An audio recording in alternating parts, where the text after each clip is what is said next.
নমস্কাৰ, মই ৰাজীৱ। বহু দিনৰ বিৰতিৰ পাছত আজি আপোনাৰ বাবে এটা নতুন ভিডিঅ' লৈ আহিছোঁ। এই ভিডিঅ'টোত আপোনালোকে যিখন পকী দলং দেখা পাইছে, এই পকী দলংখন হৈছে লখিমপুৰ মাজুলী সংযোগী প্ৰথমখন পকী দলং। এই পকী দলংখন নামনি মাজুলীৰ চেলেকঘাটত নিৰ্মাণ কৰা হৈছে।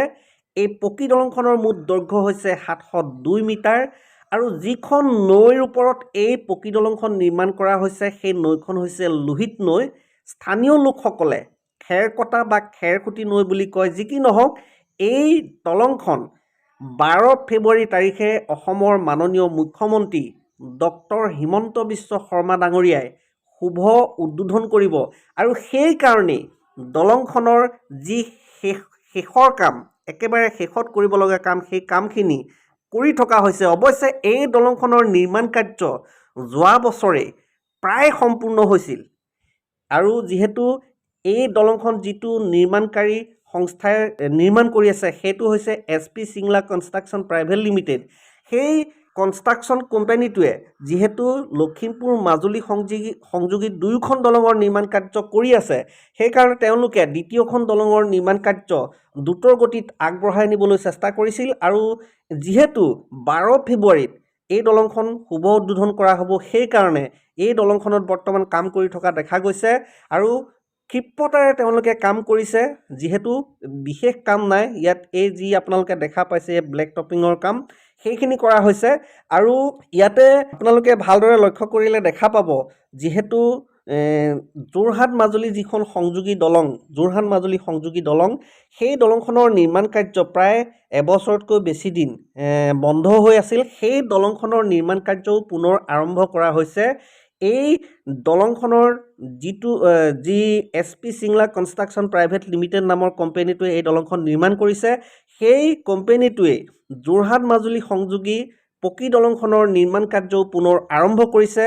আৰু আপোনালোকক এটা কথা জনাবলৈ চেষ্টা কৰিছোঁ, যিহেতু ৰাতিপুৱাৰ সময় মৰ্ণিং ৱাক কৰিবলৈ আহিছোঁ আৰু মৰ্ণিং ৱাক কৰিবলৈ আহি আপোনালোকক দলংখন দেখুৱাবলৈ চেষ্টা কৰিছোঁ। কুঁৱলী পৰি আছে, ভালদৰে হয়তো আপোনালোকে দেখা পোৱা নাই। যি কি নহওক, দেখুৱাবলৈ চেষ্টা কৰিছোঁ আৰু কৈছোঁৱে এইখন দলং 12 ফেব্ৰুৱাৰীত শুভ উদ্বোধন কৰা হ'ব আৰু তাৰ কাৰণে প্ৰতিদিনে কাম কৰি থকা হৈছে। মই পুৱাৰ ভাগত দেখুৱাইছোঁ, আজিৰ দিনটোত হয়তো যিখিনি কাম এতিয়াও বাকী আছে সেইখিনি আজিৰ দিনটোত হয়তো সম্পূৰ্ণ হৈ উঠিব। যিহেতু ক্ষিপ্ৰতাৰে কাম কৰা হৈছে, দ্ৰুত গতিত কাম কৰি থকা হৈছে আৰু আপোনালোকক কৈছোঁৱে লখিমপুৰ মাজুলী সংযোগী দুখনকৈ পকী দলং, এইখন প্ৰথম আৰু দ্বিতীয়খন পকী দলঙৰ নিৰ্মাণ কাৰ্য দ্ৰুত গতিত চলি আছে। এই গতিৰে যদি সেই দলংখনৰ নিৰ্মাণ কাৰ্য চলি থাকে, 2027 চনৰ মাজভাগত সেইখন দলঙো আমি লাভ কৰিবলৈ সক্ষম হ'ম আৰু সেইখন দলং লাভ কৰাৰ পাছত যোৰহাট মাজুলী সংযোগী পকী দলংখনো যদি আমি লাভ কৰিব পাৰোঁ, তেতিয়া অসম, অৰুণাচল আৰু নাগালেণ্ড এই তিনিওখন ৰাজ্যৰ পোনপটীয়া যাতায়াত সম্ভৱ হৈ উঠিব আৰু তেতিয়াই আমাৰ স্বাস্থ্যৰ ক্ষেত্ৰত হওক বা শিক্ষাৰ ক্ষেত্ৰত হওক বা ব্যৱসায় বাণিজ্যৰ ক্ষেত্ৰত হওক এক অভূতপূৰ্ব পৰিৱৰ্তন আহিব আৰু সেয়া আমাৰ বাবে অতি গৌৰৱৰ খবৰ, গৌৰৱৰ দিন হ'ব। আৰু আপোনালোকক দেখুৱাইছোঁ যিখন নৈৰ ওপৰত এই দলংখন নিৰ্মাণ কৰা হৈছে, ইতিমধ্যে শুকাই গৈছে। খৰালি নৈবিলাক আজিকালি শুকায়ে যায়, বাৰিষাহে ফেনে ফুটুকাৰে একেবাৰে এটা প্ৰবল ৰূপ ধাৰণ কৰে নৈবিলাকে আৰু এইখনো তেনেকুৱাই অৱস্থা, খৰালি একেবাৰে শুকাই যায়, তিয়নি ৰখাব পৰা এটা অৱস্থা হৈ যায়। যি কি নহওক, এই দলংখন 12 ফেব্ৰুৱাৰীত শুভ উদ্বোধন কৰা হ'ব আৰু 12 ফেব্ৰুৱাৰীত শুভ উদ্বোধন কৰাৰ পাছত কিছু পৰিমাণে হ'লেও আমালৈ যাতায়াতৰ ক্ষেত্ৰত এক পৰিৱৰ্তন আহিব বুলি আমি আশা কৰিব পাৰোঁ আৰু খুব ধুনীয়াকৈ দলংখনৰ নিৰ্মাণ কাৰ্য কৰি থকা হৈছে। একদম কোনো ধৰণৰ খেলি মেলি নোহোৱাকৈ কৰি থকা হৈছে। প্ৰতিদিনে বহুত বেছি কাম আমি দেখা পাইছোঁ। যিহেতু মৰ্ণিং ৱাক কৰিবৰ কাৰণে আমি ইয়ালৈ আহোঁ আৰু ইয়াত দেখা পাওঁ, সেই সময়ত যিহেতু দলঙৰ দুয়োফালে ছিকিউৰিটি থাকিলেও যিহেতু কাম বন্ধ হৈ থাকে, কাম বন্ধ হৈ থকাৰ কাৰণে আমি অকণমান সোমাবলৈ সুযোগ পাওঁ। কিন্তু যেতিয়া কাম চলি থাকে তেতিয়া আমাক ইয়াত সোমাবলৈ নিদিয়ে, কোনো মানুহক ইয়াত সোমাবলৈ প্ৰৱেশ কৰিবলৈ নিদিয়ে, দুইফালে যিহেতু বন্ধ কৰি দিয়ে, গতিকে সোমাব নোৱাৰোঁ। সেয়ে পুৱাৰ ভাগতে আমি অকণমান সোমাবলৈ চেষ্টা কৰোঁ আৰু আপোনালোকক সেইকাৰণে দেখুৱাব পাৰিছোঁ।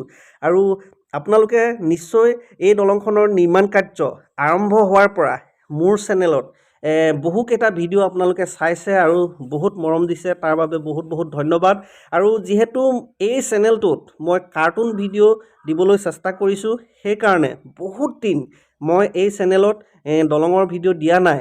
কিন্তু যিহেতু 12 ফেব্ৰুৱাৰীত এই দলংখনৰ শুভ উদ্বোধন কৰা হ'ব, সেইকাৰণে ভাবিলোঁ এটা ভিডিঅ' আপোনাৰ বাবে আগবঢ়াওঁ। আৰু তাৰ কাৰণেই মই চেষ্টা কৰিলোঁ আপোনাৰ বাবে এই ভিডিঅ'টো আগবঢ়াবলৈ। যদি আপোনালোকে বিচাৰে এই চেনেলত পুনৰ দলঙৰ ভিডিঅ' বিচাৰে, আপোনালোকে এটা কমেণ্ট কৰি জনাব, মই নিশ্চয় দলঙৰ ভিডিঅ' দিবলৈও চেষ্টা কৰি থাকিম। গতিকে আপোনালোকক জনালোঁ।